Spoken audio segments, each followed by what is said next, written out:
काव्या ने उठाया मैट्रेस के राज से पर्दा। मान ने दिया राजनंदिनी और काव्या की साजिश का मुंहतोड़ जवाब। जी हाँ, कलर्स टीवी के मोस्ट पॉपुलर शो डोरी के आने वाले ट्रैक में आपको हाई वोल्टेज ड्रामा देखने को मिलेगा। दरअसल काव्या मान और डोरी के कमरे तक पहुंच जाएगी जब उसे पता चलेगा कि मान और डोरी अलग अलग बिस्तर पर सोते हैं। ऐसे में काव्या सबके सामने वह मैट्रेस लेकर आएगी और मान और डोरी से सवाल करेगी कि आखिर दोनों अलग अलग बिस्तर पर क्यों सोते हैं। इस सवाल का जवाब तो सिर्फ मान और डोरी ही दे सकते हैं। हालांकि इस सवाल से मान और डोरी घबरा जरूर जाएंगे, लेकिन वे अपने इरादों से पीछे नहीं हटेंगे।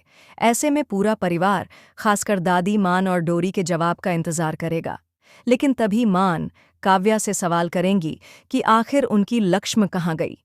वह अब उनके कमरे की बातें खुलेआम दादी और पूरे परिवार के सामने क्यों कर रही है।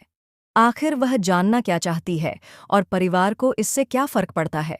इससे तो अच्छा होगा कि वह उनके कमरे में सीसीटीवी कैमरा ही लगवा दे, जिससे सबके सामने मान और डोरी के रिश्ते की सच्चाई आ जाए। हालांकि यह सारी बातें मान दादी के कान के पास जाकर कहेंगे, जबकि दादी काव्या और राजनंदिनी की हरकतों से बेहद परेशान हो जाएंगी। लेकिन मान राजनंदिनी और काव्या को कड़ी चेतावनी देंगे। ऐसे ही और लेटेस्ट अपडेट और गॉसिप के लिए हमारे चैनल पर नज़र बनाए रखें। हमारे चैनल